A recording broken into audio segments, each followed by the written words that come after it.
What's up, Buckeye Nation? Shane Larson here, also known as the Boise Buckeye, and I'm excited to be chatting with you guys today about some transfer portal news coming out of Columbus, Ohio.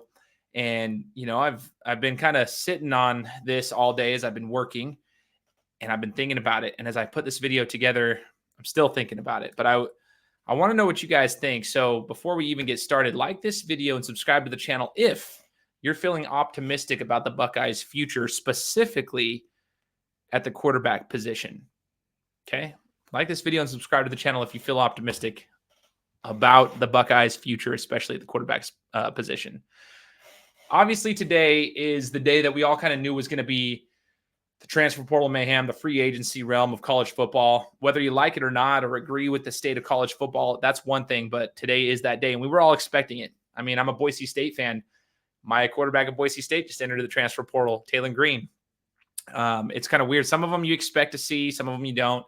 But what I did not expect to see when I woke up, I knew all the noise was coming around for, Buckeye players and who was expected to hit the portal and not. But I did not expect to see McCord put his name into the transfer portal. I did not expect that. In fact, up until last night, I was thinking, up until this morning, really, I was thinking, we really have a chance to use this bowl game against Missouri, a valid opponent. I wanted to, I'm actually one who thinks Missouri matches up very well against us, just as an FYI. That's a complete side note, which we can get into a whole nother video about the Missouri game. They match up very well. They're tough. They run the ball extremely well. They have a running back who should be a Heisman candidate. He's extremely well-rounded as a runner.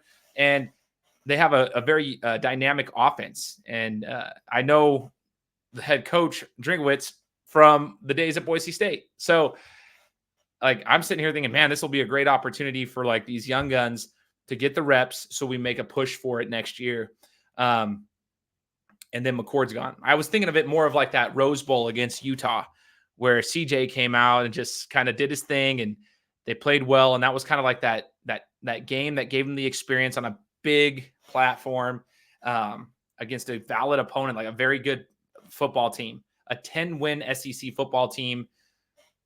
And I was thinking, this is going to be awesome. And then this morning we get the news that McCord's gone along with a couple other people, but the other people I expected. This one I did not. So here's my thoughts. First off, I kind of feel for the kid, I was always, and you guys have heard me on this channel talk about it, I've always been more of the one thing. I don't say I'm perfect by any means, but I've tried to see the good in McCord all season long. I mean, all the media, everyone, they wanted him out from day one. And it's very easy. That's like politics, man. It's like politics. As soon as somebody has a narrative, they're going to push that. Anything that's negative, they throw. They did it with CJ Stroud. They did it with Dwayne Haskins. They did it with Justin Fields, for crying out loud. There's been times where, if you don't want someone in there, you'll just keep going, right? And yes, I don't think he was a perfect quarterback, but I also think he was extremely talented. And he was not the reason we lost to Michigan. He played a very good game minus one throw, which was there's a couple decisions he made, but the one pick at the beginning of the game, which Johnny and I chatted about, I felt even that could have been, it was a terrible decision. Don't get me wrong. I'm not trying to be an apologist, but terrible decision, but the receiver Marv could have made a little bit better effort. That's just clear. I didn't think he played bad. He managed the games. And that there's a reason. Ohio State exceeded expectations this year. Many of you here on the channel that have listened, and myself included, thought this was a 2 or 3 loss season potentially. A lot of 9-3 talk, a lot of 10-2s.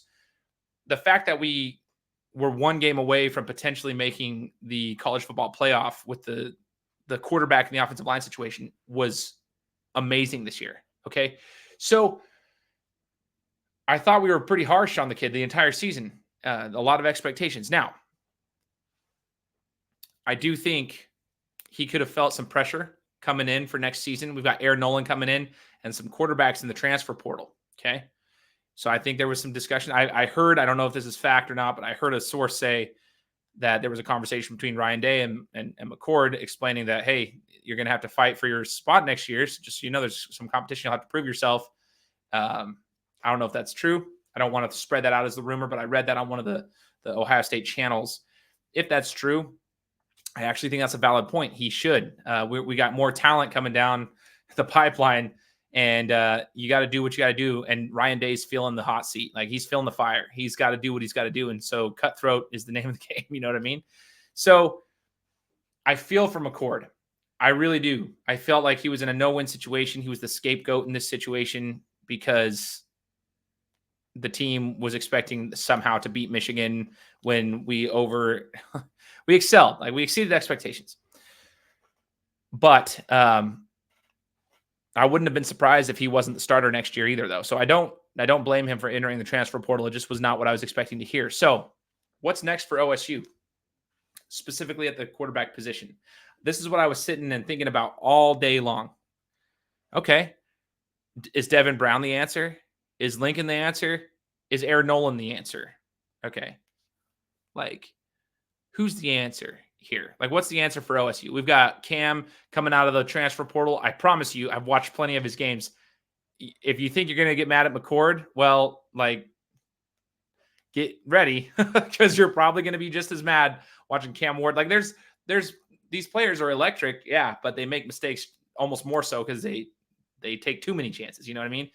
So I'm trying to figure out what's next. What's next for OSU? Comment below and let me know what you think is next. What's the best option for us? Do we go to the portal and grab a quarterback, or do we let one of these young guns come in there and take the reins that's already been in the program, has been there for at least a year in the program, let them battle it out?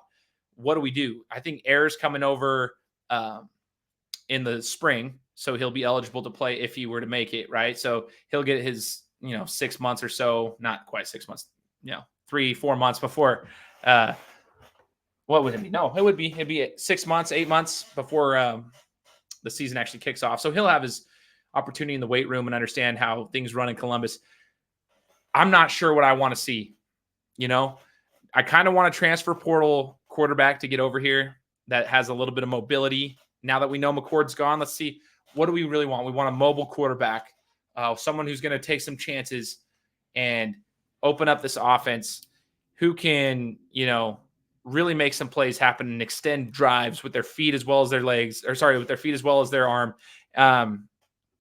But I personally would prefer keeping someone that's already in the system that truly understands Buckeye football. And I think Lincoln and I think Devin understand the system, but are they talented enough to lead this team? Everybody wanted Devin Brown. Just going to let you guys know, like, here we go. And I'll root for whoever's going to be our quarterback, but I don't think there's a clear answer. And that's why some Buckeye fans are like, oh man, now who do we blame? Who do we blame? Because McCord's leaving on his own accord. So, like, who do we blame? Right?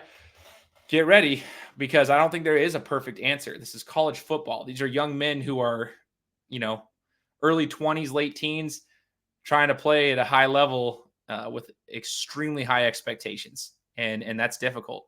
I mean, that's the situation. I hear a lot of Quinn Ewers talk as well.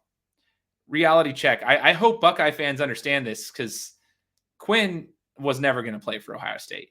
I don't feel like he ever was. I felt like he came to Ohio State to get himself his NIL deal and then go back home when he was able to play college ball again over there. He got his NIL deal as a young cat because he couldn't do it in Texas as a high school student. So he graduated early, came over there, got his NIL deal, got his money. Then he went back to Texas where he wanted to go home and play.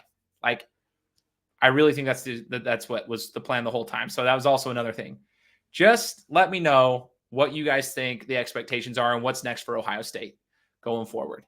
I'm also going to be doing a bowl check-in with you guys and talking about the bowl game. I mean, that's a very interesting topic as well.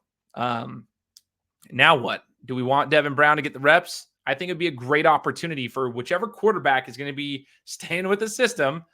Okay, get them in there and let's give them an opportunity to shine against a valid opponent in Missouri.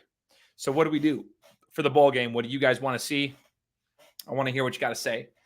But again, McCord, I wish him nothing but the best. I really want to see Kyle McCord excel wherever he goes. I don't know where that's going to be. If it's an ACC school, somewhere else, I don't know.